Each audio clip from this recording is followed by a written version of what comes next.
What happens when the man built for discipline, trained since age 12 to fight like a machine, loses the one person keeping it all together? When Cus died, the structure that made me unstoppable collapsed, and I filled that void with money, women, and drugs. I was the youngest heavyweight champion built by a system that worked, but that system vanished the moment my mentor was gone. This isn't just my story, it's a warning. If discipline leaves you, temptation takes everything. To understand how, you first have to see where that discipline began. The discipline that built the Iron Man. How does a boy raised in chaos who knew how to fight before he knew how to trust become someone the world believed could not be beaten? My story began in the streets where violence didn't shock anyone. It was just survival. My father wasn't there and my mother struggled with her own pain, which left no space for structure at home. By the time most kids were learning to throw a ball, I was learning how to throw punches because that's what the block expected. Trouble was my first teacher. Every fight was another lesson, but none of it gave me focus. It just made me harder, reckless, and numb to any real consequences. When Cus D'Amato came into my life, everything shifted. He didn't just hand me gloves, he built a framework to contain me. He didn't see a lost kid, he saw potential in raw aggression, and he knew it could be shaped. Cus set daily routines with no room for negotiation, and for someone used to chaos, it felt like entering a new reality. He believed fear itself could be turned into a weapon. If you mastered fear, you mastered yourself. Under his watch, I wasn't just training my body, I was being conditioned to think, respond, and act like a champion before I even had the chance to prove it. Training the mind. The way Cus worked with fear was simple but powerful. He told me to stop hiding from it, to recognize it, and use it as energy. He drilled me with affirmations until I repeated them without thought. He had me visualize entire fights in my head long before stepping into the ring, seeing every punch, every slip, every angle, because in his mind, if the mind knew the path, the body would follow. That mental training was foreign to me at first. I was used to swinging until the other guy dropped, but slowly he replaced that random violence with structure, patience, and precision. My days became about discipline. Early mornings, diets, intense sparring, and drills that never ended. It wasn't about choice, it was about repetition. While other kids my age were in school or chasing distractions, I was in the gym being broken down and rebuilt over and over again. At times it felt relentless, but it was also the first time I felt like I was becoming more than just another street kid. My rage was caged, organized, and transformed into something that served a purpose. Still, here's the truth. That discipline wasn't mine yet. It wasn't something born inside me. It was pushed onto me, enforced.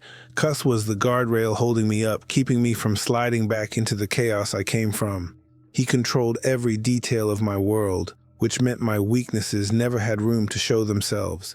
At 12 years old, all I really knew was how to hurt, but under his system, that pain became the fuel that powered me in the ring. Cus trained me to move with precision, to stalk opponents with patience, to strike with purpose. He created a machine built on rules and execution, and at my age, I simply followed. That's how I rose so quickly. By 1990, I was 37-0 with 33 knockouts. Those numbers weren't just a record. They were proof of how far his structure had taken me. The world believed I was invincible, and in the ring, for a while I was. But his system had limits. It gave me discipline, but it didn't teach me how to hold that discipline on my own. It was armor I wore, not skin I grew. And armor only protects you as long as someone keeps it in place. That guardrail was strong, but only because of the man who held it. When the guardrails fell away. When Cus was gone, the routines that had shaped me vanished too. His absence didn't just take away a mentor, it took away the daily enforcement I'd relied on, the steady presence that forced discipline into my life. Without it, the order I grew into collapsed, and I had no idea how to keep myself from slipping back into the chaos I came from. At the same time my career was taking off, the whole world was watching, cheering, and expecting me to stay invincible. But outside the ring, I was still a kid at heart, suddenly handed wealth and freedom with no guidance. Overnight, I had access to everything adults fantasize about. Mansions that looked like museums, cars I barely drove, jewelry piled up in boxes. My entourage grew larger with every payday, people drawn to me not to hold me accountable but to keep me entertained. From the outside, it looked like I was living the dream. Inside, I was unraveling. Every missed routine, every decision without guardrails pulled me further from the path Cus had built. What made it so dangerous was that I could still fight. In the ring, opponents saw the machine Cus had trained into me, the precision and power that hadn't left my body yet. But once the bell rang and I stepped out, I was no longer that fighter. Discipline left with the gloves, and temptation was waiting on the other side. Temptation came in endless forms, parties stacked with people who praised me but never told me no, rooms where excess was the only language that mattered. Women came and went like a rotating door, and I chased them all, convincing myself it proved something. But in truth, the more I tried to fill the emptiness, the more hollow I felt. The void only grew. Money and women weren't enough. I fell into drugs, and I didn't hold back. I later admitted I was using cocaine even before fights. What had once been visualization and affirmations became late nights with lines and bottles. It wasn't occasional or hidden. It became routine, just another part of my preparation.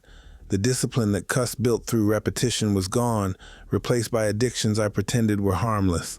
The spending turned reckless, too. It wasn't just about flashy cars or houses. At one point, I poured out nearly $40,000 a month just on marijuana and even ran a legal plantation, an emblem of how carelessly I bled wealth into indulgence. These weren't trophies of success, they were masks, distractions to cover the broken kid from Brownsville who never healed. With no one forcing me to face myself, I buried pain under possessions, lust, and chemicals. Cracks in the machine. The damage didn't show in the ring at first. My hands still did the work, but the cracks spread through my daily life.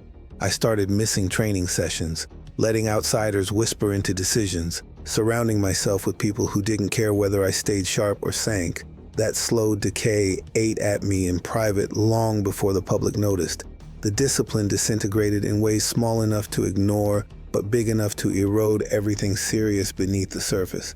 I told myself I was still in control.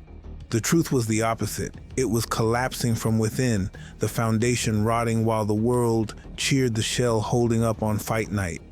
Those impulses, masked as freedom, grew stronger until they pulled me down a path no amount of talent, fear, or brute strength could shield me from.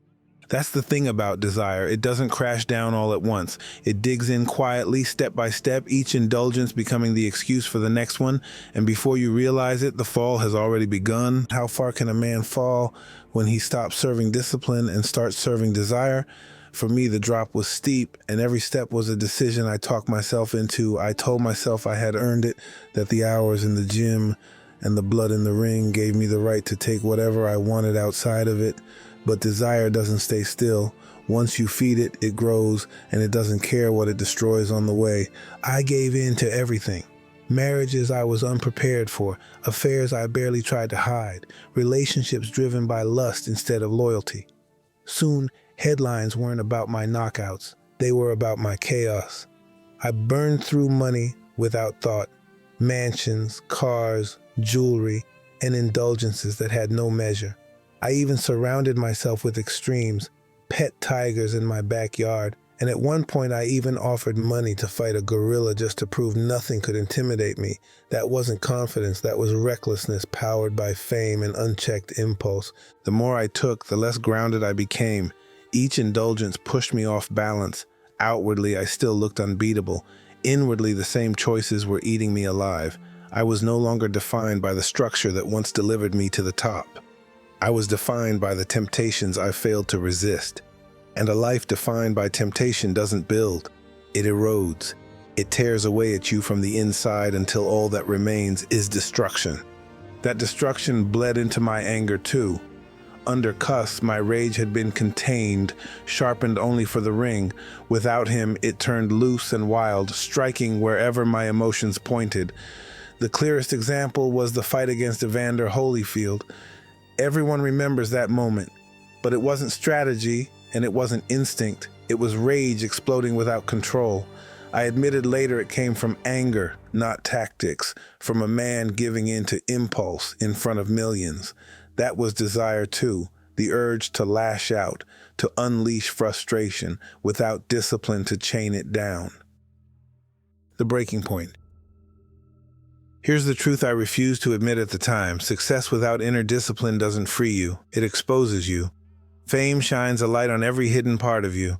If what's inside is chaos, then chaos is what the world will see. I believed money, women, and power would cover up the broken parts of me, but instead, they magnified them. The higher I climbed, the clearer my flaws became. The real breaking point came in 1992. That was when all of it, my arrogance, my lack of control, my surrender to desire, brought me to the lowest place I could imagine. In 1992, I was convicted of rape, sentenced to 6 years, and ordered to pay 30,000 euros in damages. I was released after about 3 years and 8 months for good behavior. That moment stripped me bare. Title, reputation, freedom. From heavyweight champion of the world to wearing prison clothes, locked in a cell like any other man who had lost control of himself. Even then, I didn't understand the depth of what had happened. In prison, I didn't immediately turn my life around. The same impulses followed me through the gates. I admitted to chasing sex constantly, to the point of exhaustion and lacking the strength or will to train. The patterns didn't vanish. They continued in a new setting. I wasn't learning discipline. I was still feeding the same hunger, only now behind walls. The price of desire. Looking back, I can see it clearly. Every choice I thought was harmless carried a cost.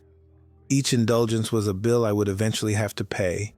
And when the total came due, it wasn't just money or headlines. It was years of my life, my reputation, and the destruction of the identity I had built in the ring. Unchecked desire always demands a price. For me, that price was regret, disgrace, and the collapse of everything people thought was indestructible. I had been handed the tools to be great, given the structure and guidance to stay steady, and still, I let it slip away, not through one dramatic mistake, but through thousands of small ones, each step undermining the fighter I once was. In the end, it cost me my freedom and my reputation, and it left me with the hardest truth. The fights inside the ring were nothing compared to the fight I faced every day outside of it.